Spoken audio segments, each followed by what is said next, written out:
Hello friends, स्वागत है आपका हॉन्टिंग वर्ल्ड चैनल के एक और एपिसोड में। दोस्तों, आज मैं आपके लिए लेके आया हूँ वेयरवुल्फ यानी इंसानी भेड़िए का सेकंड पार्ट। इस पार्ट में मैं आपको इंसानी भेड़िए यानी वेयरवुल्फ की दो सच्ची घटनाएं बताऊंगा।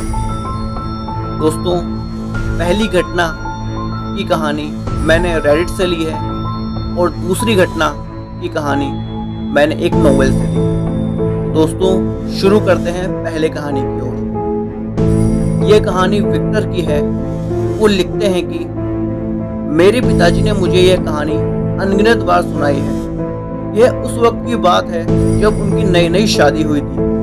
क्योंकि मेरे पापा सेना में थे तो उनका ड्यूटी में जाना जरूरी था, इसलिए उन्हें दादी के साथ मेरी माँ को घर में अकेला छोड़ जाना पड़ा। आधी रात का समय था।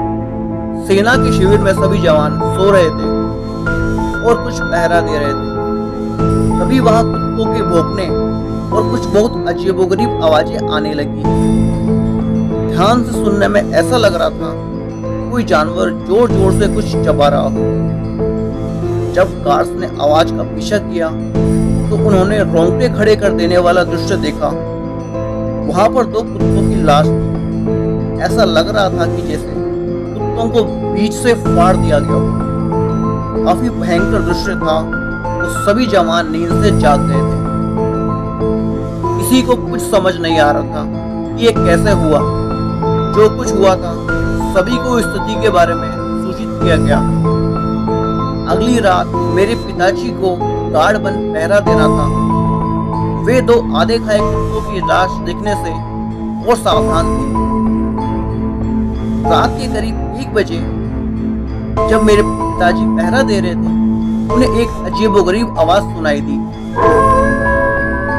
जब वे आवाज की तरफ गए, उन्होंने वहां काले रंग का जानवर दिखा जो उनकी तरफ ही आ रहा था।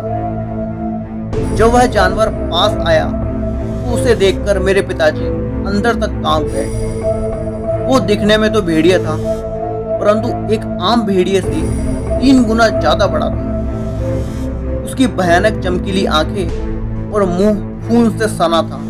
वो अपनी खोखली आंखों से मेरे पिताजी को घूर रहा था। पिताजी के पास उस वक्त AK-47 थी। उन्होंने उसे लिया और उस पर निशाना लगा दिया, लेकिन वह गोली से बच गया और पिताजी पर घुर्राने लगा। तभी बाकी के जवान भी गोली की आवाज सुनकर आ गए। वे उस भेड़िए को चारों तरफ से घेर लिए, लेकिन वह हमारे ऊपर से छलांग लगाकर 20 फीट दूर कूद गया और भाग गया। उसके बाद दिन में उसकी बहुत तलाश की गई, लेकिन वह कहीं नहीं दिखा। मेरे पिताजी का शिविर कुछ दिन बाद दूसरी जगह हो गया, परंतु उसके बाद से वहाँ भेड़िए यानी वेयरवुल्फ की कई घटनाएं सामने आने लगी। दोस्तों, अब दूसरी कहानी पर आते हैं। ये कहानी एक मानव भेड़िए के अभिशाप के बारे में है। कहानी की शुरुआत आयरलैंड के एक गांव के एक पुजारी से होती है। यह गांव अच्छी खासी हालत में था और पुजारी अपने चर्च के काम से पास ही के एक शहर में जा रहा था। उस शहर तक पहुंचने से पहले पुजारी को एक लंबी यात्रा तय करनी थी और रास्ता भी काफी उबड़ खाबड़ था, जिस कारण से रात भी हो गई थी और इस कारण उस पुजारी को रात में एक घने जंगल में कैंप लगाना पड़ा। दोस्तों, इस जंगल को एक हॉन्टेड जंगल माना जाता था। रात में उस पुजारी ने अपने टेंट के बाहर किसी के हाथ को देखा जो उसके टेंट को खरोच रहा था। जब वो जांच के लिए बाहर निकले तो उन पर एक भेड़िए ने हमला कर दिया। उस भेड़िए ने उन्हें गंभीर रूप से घायल कर दिया था और उन्हें कई जगह पर काट भी लिया था। जैसे ही उस पुजारी को लगा कि भेड़िया बस उसे मारने ही वाला था कि तभी उस पुजारी के गले में जो क्रॉस था उसे देखकर उस भेड़िया ने अचानक से हमला बंद कर दिया और वो भेड़िया अपनी जगह पर खड़ा होकर पुजारी की आंखों में देख रहा था। फिर थोड़ी देर बाद वो भेड़िया उस पुजारी को वहीं अधमरा छोड़कर वहां से भाग गया। उस पुजारी के गांव से काफी खून बह रहा था। अगले दिन वह रेंगते हुए अपने गांव में वापस आ गए। एक लोकल डॉक्टर ने उन्हें देखा और उन्हें अपने क्लिनिक में ले गया, जहां उनका सही से इलाज हुआ और उनके घाव भी जल्दी ही भर गए और थोड़े ही दिनों में वो ठीक होकर अपने काम पर वापस आ गए। पुजारी फिर से सक्रिय हो गए और पहले से भी ज्यादा जोश के साथ अपने काम को करने में लग गए। उन्होंने गांव के लोगों को इंस्पायर किया और एक नया चर्च बनवाने में उनकी सहायता की। उनके फॉलोअर भी उनमें विश्वास मजबूत हो गया और हर दिन उनके चर्च में लोगों की भीड़ आने लगी। लेकिन गांव में अभी भी समस्या थी। हर पूर्णिमा की रात गांव में कोई न कोई मृत पाया जाता था या फिर रहस्यमय परिस्थितियों में लापता हो जाता था। लोगों ने कहा कि उन्होंने रात के समय एक प्राणी को गांव से भागते देखा था।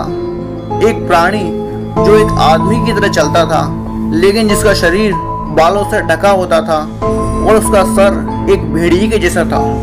गांव में एक श्राप के ऊपर चर्चा की जाती थी और कई लोग मानते थे कि उन्हें एक मानव भेड़िया देख रहा है और उन्हें एक एक करके मार रहा है। कई लोग तो इसे एक श्राप से भी जोड़ने लगे थे कि यह श्राप भगवान ने उन्हें दिया है। पुजारी आश्चर्य करने लगा कि भगवान ने इन भयानक हत्याओं के साथ हमारे गांव को क्यों श्राप दिया। ऐसा लग रहा था मानो मौत और विनाश का कोई अंत नहीं है। एक रात पूर्णिमा के समय गांव के लोगों ने फैसला किया कि उन्हें एक बार और सभी के लिए अपने गांव को बर्बाद करने वाले वेयरवुल्फ को पकड़ना और मार डालना होगा। वे गांव की सबसे खूबसूरत लड़की को एक पेड़ से बांधकर जाल बिछाते हैं। उस लड़की का इस्तेमाल वो लोग वेयरवुल्फ को लुभाने के लिए करना चाहते थे। ऊपर पेड़ की शाखाओं में उन्होंने भेड़िए को पकड़ने के लिए एक जाल बनाया। फिर वो झाड़ियों में छिप गए और उस भेड़िए का इंतजार करने लगे। जल्द ही उन्होंने जंगल में से एक भयानक गुर्राने की आवाज सुनी और अचानक वो भेड़िया दिखाई दिया।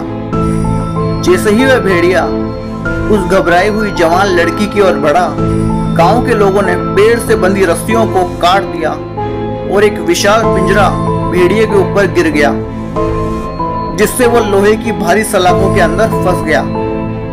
गांव वालों ने अपने छिपने के स्थानों से निकलकर भेड़िए के दिल को छेदते हुए उसके शरीर में लंबे लंबे भाले डाल दिए, जिससे वो भेड़िया पिंजरे के फर्श पर गिर गया। लोगों ने उसके बालों वाले शरीर को देखा और वह शरीर बदलने लगा।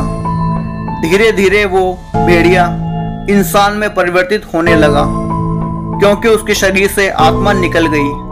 सामने अब एक भेड़िए के बजाय एक मरा हुआ इंसान था।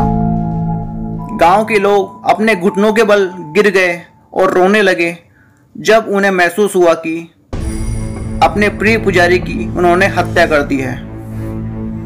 दोस्तों, ये कहानी बिल्कुल सच्ची है। दोस्तों, आपने स्टीफन किंग का नाम तो सुना ही होगा।